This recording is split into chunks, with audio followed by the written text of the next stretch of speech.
Hello, good morning, everybody. Lovely to see you all. I am Mr. Dilly. Lovely to have you here as always, and welcome to this Reading the Game Women's Euros 2025 special. Now, today we have a very special guest joining me today and also co-hosting the show. He is one of the UK's top sports and history writers for children. As the author of history books such as Arctic Star and D-Day Dog and the Armistice Runner and many more as well, and sports books, Rocky of the Rovers, the Soccer Diaries and the Secret FC. So please welcome to the show, co-hosting today, the wonderful and brilliant Mr. Tom Palmer. Give the man a round of applause. Hello, Tom. Nice to have you back again. How are you? Thank you for having me on, Mr. Dilly. It's good to see you. Really good to have you on again. So, Tom, we're going to obviously talk today about your books and stories and sort of how to think about books about sport, get you into reading and writing and things like that. The 2022 final, what is your sort of memory of that? I just loved it. It was like I've never seen like England football win anything, and we got into the final of the Euros. It was 2022, wasn't it? And we won, and it just, and like the journey through the tournament and that was amazing because I've never, I was born in 1967. England last won a football tournament in 1966. So for me, it was amazing. I watched it with my family.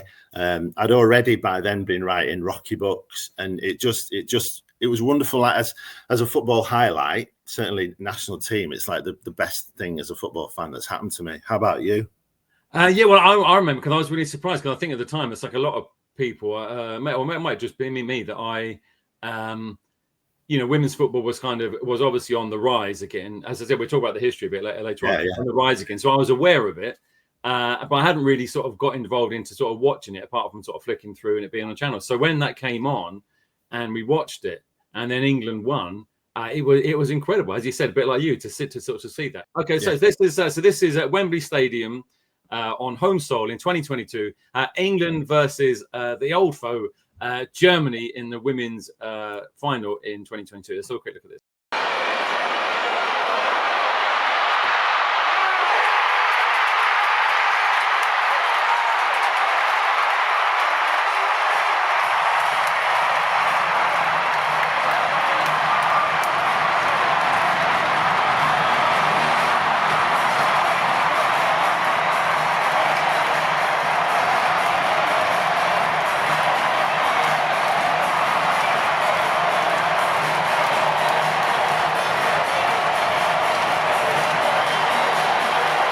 The crowd, like the massive crowd there, it's extraordinary, isn't it? And like the tournament before, the Euros before, was in Holland. I went to watch England playing that, and I remember going to watch in Utrecht, England v Scotland. There was like, I don't know exactly, but there was less than 1,000 people there in the stadium, and there you've got like a full Wembley. It's just awesome. It was. Awesome. I mean, if that's not inspirational watching that, I don't know what it is. It's absolutely amazing to see. We're going to talk to Tom now about his own sort of reading journey, and sort of we're linking up today's sort of sport, of course, football being the main one, and reading and writing. Am I right in sort of thinking, Tom, that obviously you've always loved football, but that was the thing that sort of did it first get you into reading and then into writing? Is that how it kind of worked? Yeah, absolutely. So I started off reading. I didn't like reading. I struggled with reading. I wouldn't read books. They were too long. I couldn't get to the end of them. So my mum encouraged me to read magazines about football, like the equivalent of Match of the Day now, or She Kicks magazine, which we'll be talking about a bit later. And I read newspapers, I read magazines, and I read the equivalent of the internet. And gradually I started to read short things to do with football, only football. And that led me on to football books, biographies of players, and then I started reading books about other football countries. Like I remember reading a book about football in Spain and Real Madrid and Barcelona, and I got drawn into reading about history and travel and things beyond or enhanced, by football. And gradually I became a reader, like a broad reader. But it all started because I read about what I was confident about football. That's an amazing. Yeah, that's a really amazing message. So you just took. So that's incredible, actually. That for you. I mean, you just found that one thing, and that just led, out of curiosity. You didn't even feel like you were necessarily. I know it sounds silly, necessarily even reading. You were because exactly. And actually, I was still being told, like, perhaps not by my parents, but perhaps other adults, that it wasn't proper reading. It didn't count, but it does. If you read comics, magazines, and anything you read, it's reading and it counts. And I had this idea that I wasn't a proper reader, and suddenly I was a proper reader, and that led on to the writing. That the confidence from reading about football led to me having favorite authors, looking up to authors and thinking, maybe I could be an author. Like, I like reading stories. Maybe I could be like those heroes who wrote the stuff in the newspapers and magazines and books about football that I enjoyed reading. That's amazing. So a sport, and football particularly for you, was a real, a real way into all this other stuff, and your entire, not entire life, but a big wedge of your life now, and for what the children will know you for. Now, which is an incredible thing. In your case, you just had an interest and you started reading that. And that's what for other things. So I suppose it doesn't really matter what their interest is for children, as long as it's good for you to lead you into whatever your hobby is. Like, there's stuff to read about it, and whatever you're confident about and bothered about, you can read about it. For me, it was football. It could be anything, couldn't it? Yeah, absolutely. That's brilliant. So, was there an actual moment you sort of remembered in terms of, like you mentioned about thinking, oh, maybe I could write? As well, was there a moment you remember kind of going from your sort of reading journey and then thought, oh, now I could give this a go? What was that moment? Do you remember it, and what did it feel like? Yeah, so I used to write a diary, like, right early on, from the age of, I was quite late. I got into reading at 17, and I started writing poems and a diary. And I was in the diary, like, this is from the age of 20. A big part of my life was going to watch the football. And I played for a football team as well, and I used to write in my diary about the football I played and the football I watched, and and then I'd read football writers' books, and I thought, hang on, I'm kind of doing the same thing. I am, I'm not a published football writer, but I'm writing about football. Why couldn't I be a football writer? And then my actual first book was a non-fiction football book. So, but that took a few years to come through. We're going to be talking about the obviously the women's football books that you've are also writing at the moment. But this kind of starts initially at the beginning with another figure which children may or may not have heard of. Let's have a quick look up here on who this is, and tell us a bit about who this character is, and your kind of how you got to sort of like take the, if you like, the mantle of this character forward. So, Roy of the Rovers. Tell us about this character. Roy of the Rovers was a comic which started in the 1950s, and then as a comic strip in another magazine, which I think was Victor, but I might be wrong. And then he got his own comic, and like until like in the late 1980s, early 1990s, Roy of the Rovers was a comic that that a lot of people read, and I used to read it, and I got a phone. Basically, I'd done my Football Academy and Foul Play series, and I got a phone call off these people, and they asked me to do. Would I be interested in writing Roy of the Rovers? And I was like, I really wanted to do like a modern. This is 7 years ago, a modern version, but I was really conscious. Roy of the Rovers magazine, all the characters and all the strips in it were about boys and men, and I was like, if we're going to write Roy of the Rovers, we've got to make it about Roy, but also he's got to have like a sister or a friend who's a girl that plays football to tell the stories parallel, and so that's what we did. We created Rocky. Like Roy of the Rovers, the first 5 books were about Roy, but Rocky was a major character all the way through them. Like, she started off as like a younger sister who basically had this footballer who was doing really well, this male footballer, and he had this sister who really wanted to get into football, and she used to sort of disrupt his life with her demands on wanting football, and he helped her get into football. And gradually, book 6, which is that one there, Roy of the Rovers, Rocky, where she scribbled out his name, that was her first book. Then book 7 was about Roy. Then book 8 was Game Changer, and then because the Rocky book and the Game Changer, the ones featuring mostly Rocky, had done so well, she got her own series called the Soccer Diaries, and that's where they came from. But she's not. So she leaves the UK and she goes on a scholarship at a California college, as lots of like British footballers do. They like more girls than boys, as far as I know, and that's like a big sort of pathway for young British footballers to go on. And so I did loads of research into that, found out about how that all worked, and now Rocky is she's going to a college in California and doing really well. Could you give us a little reading from one of the books? I don't know which book. Which book are we going to have a little read from? I reckon this one. Yeah, so this was the first actual Rocky book. You can help me read it, Rocky. And actually, like, I don't know,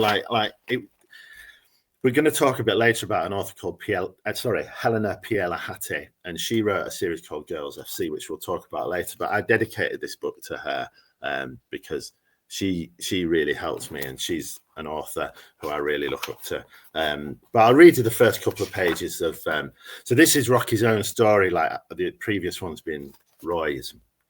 Rocky Race's ability to predict the future had been improving in recent months. It was weird, but it also made perfect sense. Since she'd started playing in a proper organised football team, she understood the game of football much better. So much so, she could imagine what was going to happen next, or even 2 or 3 things that might happen from one moment in any game. And the more Rocky Race played the game at a higher level, the more naturally that understanding came to her. Rocky studied her captain, Fionn Guthrie's position on the pitch as the ball came looping over the centre circle towards her. Rocky was so single-minded about the game, it was like there was nothing else going on in the world, in her life, other than the trajectory of the ball. Football was an obsession for her, a passion. In a state of 100% focus, Rocky foresaw the game's future once she took control of the ball.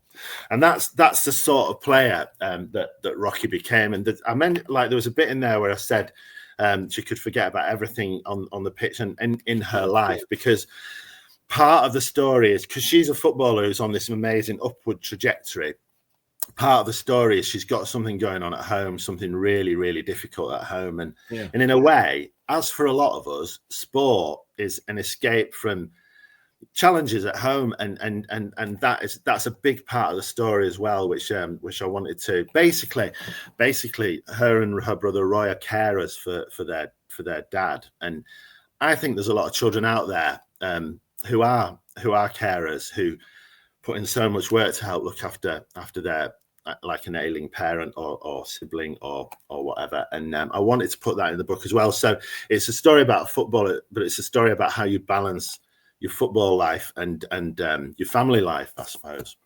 Absolutely, and that's really what comes across, and that's what's so sort of amazing about it. If you've ever read any of Tom's books, whether it's in the sport books or the history books, I'm going to give you a big compliment here, Tom, so don't blush. But Tom has this incredible ability to empathise with the reader, but also the characters, and really to make them really echo within your own life, how you feel, not just now, but historically as well, and kind of bring them all together. And it's really quite something really exciting, but really emotional when you read any of your books. Actually, Tom, it's amazing. Speaking of history, I've got a little thing I found out when I was doing this show. Tom will know this, and maybe some of you know this, but I didn't know this. We're going to rewind the clock a little bit, and the question is: did you know, sitting in your classrooms there, that women's football was actually banned for 50 years? Did you know that? I didn't know that. So what we can do is, we've got a little history video of women's football, kindly put together by the Evening Standard, and we're going to show that. Then we're going to have a little chat about that and see if in your classroom there's anything there you think, I didn't know that. It was incredible. So let's have a quick look at this women's football history. It's about 3 minutes, 15 seconds, and then we're back with Tom about that. Here we go. Women's football in England used to be big. In the 1800s in England, football was growing in popularity massively. Women naturally wanted in on the action, but were widely ridiculed by the national press. Then, during the First World War, the men's league was suspended. Women's teams grew up in their places of work, such as factories, growing to an estimated 150 teams in the country. They played charity matches to help fund the war efforts. They were even playing international games, with the biggest team formed in a munitions factory, Dick Kerr's Ladies, playing France to a huge audience. After the First World War, the men came back and the teams reformed, but the interest in the women's game was at an all-time high when a game at Goodison Park on Boxing Day drew a full crowd of 53,000 people. So in 1921, the English Football Association banned women's games from playing on their pitches and using facilities. They justified this by saying that the game was bad for women's health and created a scandal around the rumour that some of the women were now being paid to play. Without the structure and support, the women's game collapsed. We do know that they continued unofficially, teams often organised by women's workplaces, although so much of this has been lost to history. Then, 50 years later, in 1971, following on from the huge success of the 1970s men's tournament, Mexico held an unofficial Women's World Cup. Crowds numbered in their hundreds of thousands, and there were massive brand deals such as with Martini. The England team were blown away. We'd only ever played on park pitches, because that's how it was in those days. We weren't allowed to play on affiliated football grounds. And the next minute, we get off the aeroplane and it was instant stardom. We all got changed, and then we walked up out of the changing rooms, up the slope, and we walked out onto the pitch, and to this cauldron of noise against the Mexico game. There was 95,000 people there, and I think I'm just this 19-year-old kid from Bedford. What am I doing out here, you know? And that was a wow moment. After the huge popularity of the Mexico Cup, the FA were finally pressed into lifting the ban. However, it took a further 20 years for them to host an official World Cup in China in 1991. Wanting to distance this venture from the Men's World Cup, they named it First FIFA World Championship for Women's Football for the M&M's Cup. Whew. Since this World Cup, the popularity of the game has been slowly pushing forward, with the Olympics and increasing publicity around the international tournaments helping to raise the profile of the women's teams, with games being broadcast on prime-time television receiving massive media coverage. I think the goal for the woman is too big. Do you understand me? For the keeper, it's really difficult. I respectfully disagree. Of course, there's still a massive gap between the profile of the men's game and the women's. I myself played in the Tottenham Ladies Youth Academy in the 2000s. I remember practicing in parks and rented AstroTurf spots, far, far away from the gloss of the men's youth academies. But with this increase in attention, these changing attitudes and increases in funding, football is slowly becoming more accessible for everyone. Look at that. Amazing, that, isn't it? Isn't that amazing? Great film. I've not seen that. That was really concise and told it properly. But why do you think it's become such a powerful force now, especially for young people today? Well, why do you think that is? There have always been lots of women who support football, like friends of mine who support football, and I think a lot of them wanted to see the women's game progress. But I also think there's a lot of men and boys who are increasingly interested in the women's game and not. You know, it's England, isn't it? And that's what it comes down to for me. I think the thing that's happened in England is the success of the Lionesses, the way the English league became professionalised, first by Liverpool Football Club and then other teams. It's that investment, and that if you build it, they will come sort of thing. Yeah. The Lionesses and the winning it, hosting it and winning it was amazing, but it was grown before them then, and the individuals, the players, like the advocates for the game, like people like Millie Bright, etc. I just the whole thing has grown, and with less negativity around and less of that sort of mocking that you would get in the media and weird stories. I just think it's so much more positive.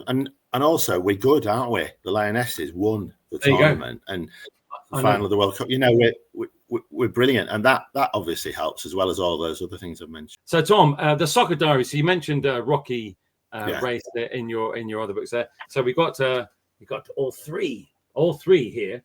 Come out now. Tell us a bit about you. You mentioned it briefly earlier. So Rocky has gone to in California, gone to a soccer, as it's called over there, school over there, and she's been given these fantastic opportunities.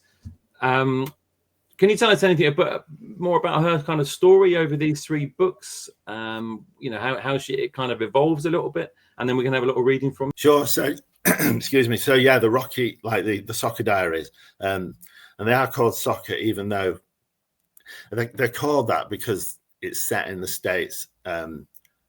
And also, basically, the publisher wanted to sell it in the States as well, so they wanted to call it that.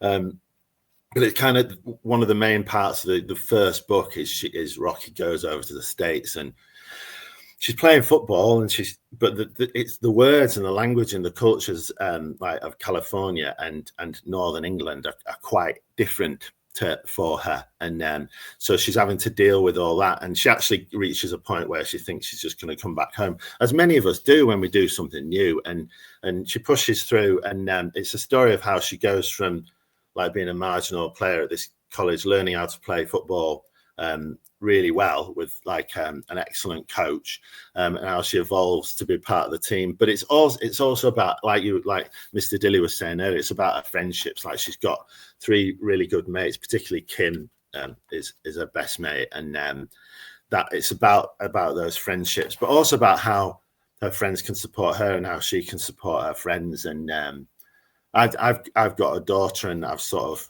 you know, been aware of her friendships and like how she's got on in sport in particular, and I've tried to draw on that. But also, I've read a lot of footballers' autobiographies and watched a lot of interviews with footballers, like American footballers, British footballers who've been over there, and that's really what I wanted to capture, what it's like now for if you decided you wanted to do it and you could get a scholarship in the States, what it would be like if you went over from the UK to the States to become a footballer, because there are some great opportunities out there if that's something you want to do. This is like, she's playing for a team, her college is called Mountain Heights, and this is her first game sort of into the book, propagate like the first, sorry, I should have said the first book, she's there on a summer soccer school, and she does well, and so she gets offered a place at the college. The first game Rocky played for Mountain Heights as a full student of the school was in mid-October, and it was against Everflowing Fountain, a team Rocky had been sent off against during the summer camp. The Everflowing fans sitting there on the 3 layers of bleachers pitch side remembered Rocky and booed every time she got the ball. Rocky loved it. She had no problem being disliked on the football field. This only helped the feeling she was doing something right, that she was definitely a better player, having spent a few weeks with Abby, her coach. Rocky had never worked under a coach like Abby. Here was a footballer who had played for her country, who had won the World Cup. You're better than anyone else on that pitch, Coach Abby had said to her one-to-one the day before. But you need to stay on it. Stop being volatile. Keep it tight for the first 3 quarters. Play deep, block, pass your way out. Only tackle when you have to. Then, when the opposition is tired in the last quarter, hit them. But be patient. Don't let them get to you. And that's kind of part of Rocky's problem, and particularly in this book, is she's quite intense. You might notice from this that she's sort of a deep midfielder. She likes to go in hard, two-footed tackles sometimes, and that's a problem. She's one of those players, a bit like, I'm like thinking back, like at the beginning of his career, Wayne Rooney was a bit like that. He used to get sent off a bit because he was a bit hot-headed, and Rocky has to learn from a coach to be a sort of a more measured footballer, and that's kind of the story of book 2. Like, she faces challenges, being away in book 1, being away from home. Book 2, sort of trying to cultivate her game to become a more effective player and not get sent off all the time. And in book 3, like, she's given a leadership role, and it's how that changes the dynamic, like what it's like when you're a leader and how that changes your relationship with the other players. Do you have any sort of message that you can give, not just to girls, but to boys as well, who maybe are watching this and they maybe want to be go into sport more, maybe football, or maybe go into writing more, maybe sort of try their hand at writing, or maybe a bit of both, like yourself, one led to the other. Any particular sort of message at all that you have for them that kind of would work? I mean, with sport, I don't know. I've never done sport at a decent. I've done football and running and stuff, but never at a decent level. My daughter got quite good at running, at fell running, a few years ago, and I think the thing that really worked for her was coaching, like getting a good coach, but also being in a good club. But in any club you're in, there's always cliques, and sometimes it can be quite difficult and tricky in sport, like, you know, like feeling like you fit in. So, but just being in a club that has good coaches and looks after the whole group of all the players, I think that's a really important thing for me. From what I've viewed, but I'm an outsider. I've not done it myself. But with writing, I would say enjoy it. Write about what you love. Enjoy it. Believe in yourself. I think and this with sport as well, maybe. But I think I didn't believe in myself as a writer, and like this morning, I've been sat going through some edits from a publisher, and it's been pretty devastating. Like, I've really had to take it on the chin, some like heavy criticism. And, you know, this morning, like 3 hours ago, like I was just feeling a bit down about me being a writer. But I know that if I go at it and if I deal with what I've not done well enough, I can become, next book I'm writing can become good enough to be published. And I would imagine it's the same with sport. Like, you know, there'll be technical things about your game, like with Rocky, like with any player, that you can improve by improving your technique and training. And it's the same with writing. And it comes down, and I suppose it comes down to taking criticism. Like, I could read your stuff in this manuscript I've been going through today. It's full of comments like that are pretty brutal, really. And I've got to take it on the chin, maybe feel a bit grim for a bit, but then think about what my editor said, work out how to improve it, and deliver a book which is good enough to be read by you in your schools and in your homes. And I would imagine it's the same with sport. You know, you're not perfect, but coaches, good coaching within a good club system, you can improve if you listen and learn and don't take stuff too personally. That's amazing advice, that, Tom. Amazing. That's amazing life advice in general. Brilliant. Thank you very much. And now back with Tom to speak about one of his books that brilliantly merges history and sport, the Armistice Runner, which a lot of you may be familiar with. So tell us a little bit about this book. This wasn't your first? Was Over the Line the first one? Yeah, the first history one was Over the Line, the one about footballers who fought in the First World War. But my second was Armistice Runner. Okay, let me tell us a bit about that, and then you're going to give us a little reading for that. So it's about a girl, called Lily. She's a fell runner, so she runs up and down mountains in the north of England. She's struggling with her running, and she discovers her great-great-granddad was a trench runner in the First World War. And a trench runner was someone who ran across the battlefield delivering messages from officer to officer. And obviously, if you were a fell runner, if you were good at running on rocky, uneven, muddy, steep ground, you'd be quite good as a trench runner as well. And she finds his diaries, and it inspires her to become a better runner, like knowing that she's got this heritage. My daughter, who that is a picture of her that was used for the cover, used to do a lot of fell running, and she was good. You know, she used to do all right in races. I do it, and I'm not good. But she was. There was no books for girls. There was no books about girls who were runners. So I wrote that. There are now 3 or 4, which is really good news. But I wanted to do a book about a girl who was a runner, and I wanted to reflect like what it's like competing, particularly fell running is a bit intense. You know, it's usually snowing, and well, it's not usually, but it often is snowing, and it's quite a tough.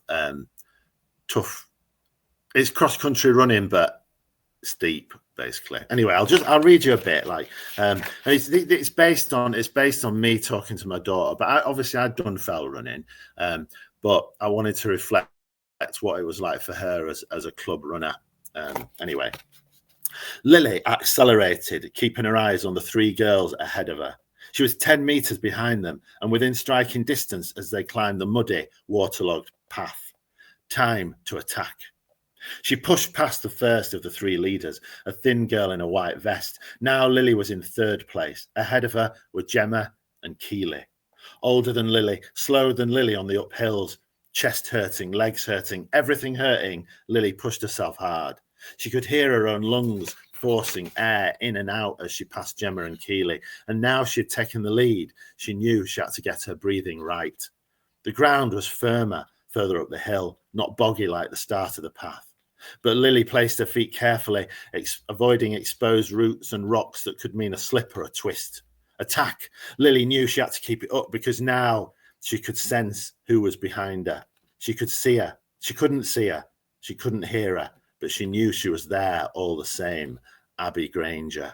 And Abby Granger is Lily's nemesis, like the one who she really wants to beat but doesn't. And because Abby Granger is like the top sort of runner in the field, really. And this is about Lily trying to find a way, inspired by her great granddad, who was in the First World War, to win a fell race. In this, you're talking about Soccer Diaries area with the Rocky Race, and obviously Lily in this book. And it's that you mentioned it already, but it's that sort of mental strength that your characters they haven't naturally necessarily got. They have to sort of get it and find it, and then find ways of sort of like overcoming other things that can make them lose that. And it doesn't mean they don't lose confidence. You were talking about confidence earlier. They don't lose confidence sometimes, but it's then trying to, always get back in the game, literally, and sort of carry forward. And I think that's why these books, Armistice Runner and the Soccer Diaries and the other Rocky Race books, are great if you're a boy or a girl to read, because obviously we all know that feeling, in that sense. Yeah, absolutely. And they are for boys and girls to read. And like I love writing sport, and I love writing about boys and girls playing football. It's and running and a few other sports that I've done. It's just, I suppose it's a bit of me, it's a bit of my daughter, it's a bit of the reading, it's a bit of the children that I meet in schools who I talk to. And I just distill it all and try and put it into a decent story. Yeah, and that's why they become so relatable, no matter even historical. Absolutely. Or even, as I said, even if, as I'm saying, as I think I said in the program, I didn't really know much about women's football necessarily. I didn't really think about football camps in America that people from different countries go to train, I read the Soccer Diaries books, and I learned a huge amount and really, really enjoyed them, because I can identify with some of those things the same as anyone else, no matter if you're a borer or anything else, which is amazing. Now, speaking about books, obviously we looked at some of your books, but you mentioned books that kind of you've been inspirational for you and inspired you. Tom's top 5 books that he's read about sport.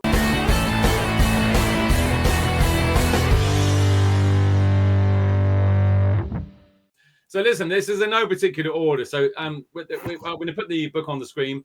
Tom's going to tell us a little bit about who they're about and why it is such an inspirational read for him. And it might inspire you to go and find out a bit more about the author or the player and their stories. First up, we mentioned her already. We have Beth Mead. So Beth Mead's autobiography, Lioness, is I really love that. I've read as many woman footballer books as I can to understand the game and how it operates. And this one really got me. Like, obviously she's talking about when we won the Euros, but she's also talking about her family. And this one in particular really got me.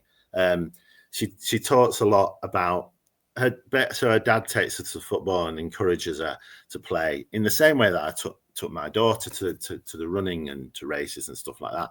And the way she writes about her dad was really, really moving. I just how a parent can be so important for you to become a successful sports person. It really got me, and it's an amazing book. But obviously, it's got the football in it. It's got like all through academies and all the teams she played for, etc. But the stuff to do with the support from her dad really, really got me, and I loved it. It's a really good book and completely appropriate for sort of 10 plus. There's nothing in it that is isn't wonderful.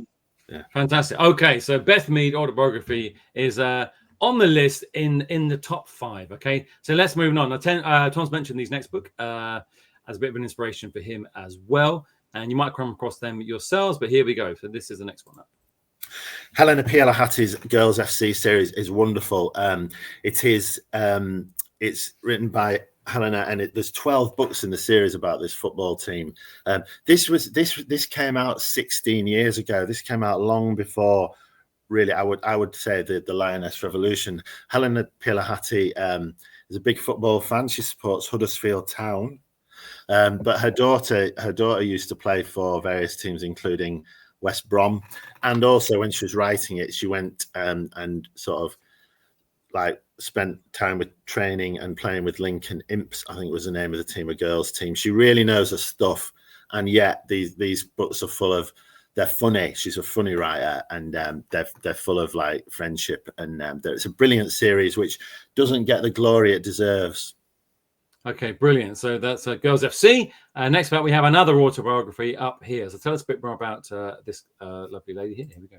So I wanted to understand the game in the US. So I read several autobiographies of US women footballers, and Abby Wambach's Forward, which you can get in an adult or a children's edition, is awesome. She's honest, and she tells it how it was going through college football, and like how she made it and the challenges that she faced. And I just really liked her. And also she was quite a tough player. And so Rocky really, there's a lot of Abby in Rocky. I think I drew on that. And that's what you do when you're writing a book, a story.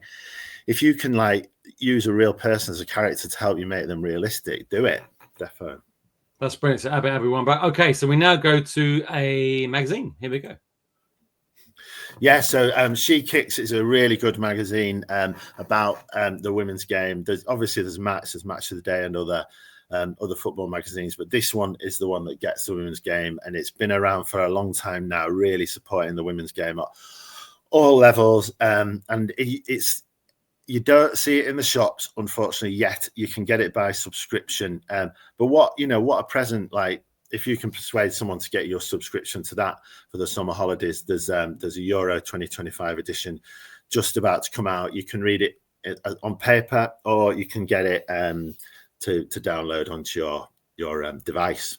That's brilliant. What about in the shops? That's crazy, isn't it? But at least you can get it online and subscribe to that. And we finished with the number 5 with another autobiography. Tell us about this lady here. So here's she. So Enia Luca, who is a TV pundit, and she's been around doing TV punditry, but she was before that. She was an England player, and she played for Birmingham City and other teams. I read this book quite early, and it's a really, really good book about what it's like to be a girl coming through in the English game. And she's very honest. She's direct. She's also, as well as a professional footballer, she's if I'm getting this right, a qualified solicitor as well. And she nails it. She says what she means, and she's controversial, and I really like it. And this is one of my favourite books, right up there with Beth Mead's. That is fantastic. So there we have Tom Palmer's top 5 books about women's football.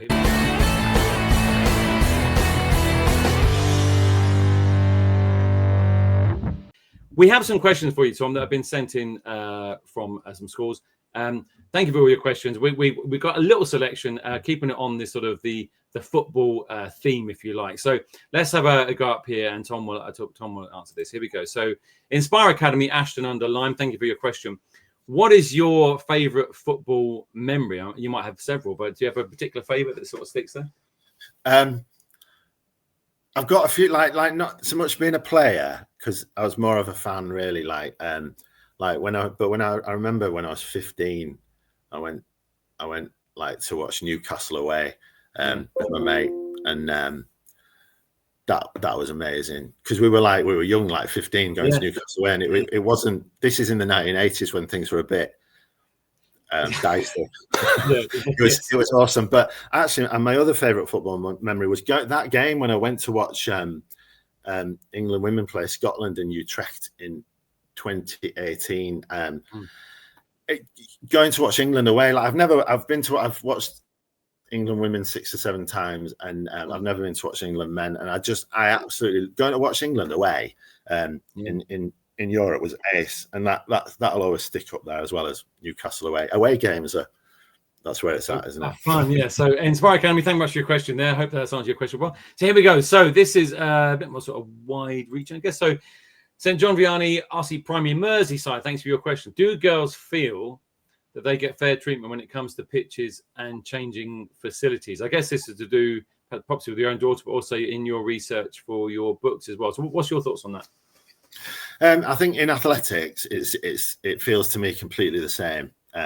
and my daughter was doing athletics, and in other sports she's been involved in. But like the way the question's asked, I think on the whole, talking to girls and reading stuff and watching stuff on YouTube and that, I think it's better now, but I still think it's unfair. And actually, in one, I can't remember which one it was, but there's a scene in one of the books, I think it's book 2, so it is this one, where the girls get bumped off the pitch by the boys, and that happens a lot, and like scheduling's done to advantage the boys. So like I know it's an issue, and I try to deal with it in the book. I think it's getting better.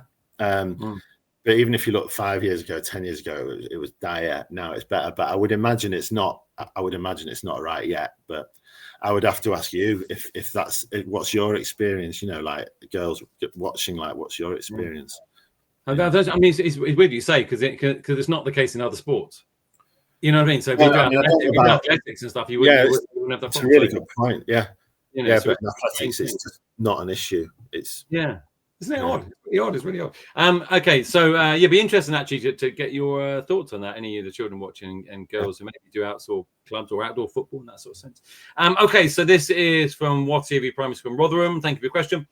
How do you come up with football stories? Now you kind of mentioned this a bit, but anything else that kind of sticks in there that kind of, or maybe things that from some of those top 5 that kind of help you? I mean, biographies are great because you see the real stories of the real people who've been through it. I read books. I watch football. I talk to children in schools. If you know, children often come up to me. I've been into your school, into WAF back in the past. They come and tell me stuff, and I gather it all because it's really, really useful. And sometimes I talk to friends who've got children who are going through the football machine. I talk to them, and I like with my history books, I always try and base my stories on real events that have happened. And it's the same with football. I want it to be authentic. I don't want you reading it thinking like he really doesn't. No, so I try. Obviously I don't always succeed, but I try to make it authentic. Otherwise it doesn't ring true, does it? No, and the weird thing is often life is weirder than fiction anyway, in that sort of sense. Okay, thanks for your question, While CB Primary. And last question today is so John Fisher, Catholic College, Newcastle under Lyme. Thank you. Who do you think will win the Euros this year, or who would you like to win? So there's sort of 2 bits of that. Here we go. I would like England to win. Yeah. If England couldn't win it, I'd like Wales to win. Absolutely. But I don't think either will win. I just think Spain are on a different plane. And so Spain might win. But mate, what if you think Spain might win? But what if we're wrong and England do win? Can you imagine? Oh no! I'll be thrilled, and I hope we do. I hope we regain it because we are the current holders. That would be amazing. So I'll answer your question as well. So once England, possibly Spain are going to nab it, but you never know. So we've got the Lionesses roaring in action tomorrow with the opening group game against France. After that, they face the Netherlands on Wednesday, the 9th of July, before taking on Wales in their final group match on Sunday, the 13th of July. So we can all do this. They can't see us or hear us, but it sort of sends out the good vibes. Let's put our hands together in our classrooms, and me and Tom will do the same, and wish the Lionesses a lot of luck and give them a big, big round of applause, a bit of encouragement in advances. Go get them, girls. Go get them. So remember this, get your class predictions in to win that virtual visit with Tom by next Wednesday, the 9th of July. Any final words, Tom, you want to leave the children with about the Euros or about anything at all as they go into the summer? Just have a nice summer. Do things that you enjoy, like it could be sport, it could be reading, and just relax because school's intense, isn't it? And it's 6 weeks, and suddenly you're halfway through it, and you're thinking, "Oh no, I've got to go back to school." But and like not just children, but like the teachers watching as well. Make sure you get a bit of you time and chill because you deserve it. Tom Palmer, round of applause. Lovely to see you again, Tom. Thank you very much. Enjoy the Euro. Have a good summer. Take care. Cheers. Bye-bye. So Tom there, always would like to have him on the show. So keep reading, keep writing, keep cheering on the Lionesses. Leaves me to say, my name's Mr Dilly, and it's goodbye from me. Goodbye from Tom. Goodbye. Thank you. Bye-bye.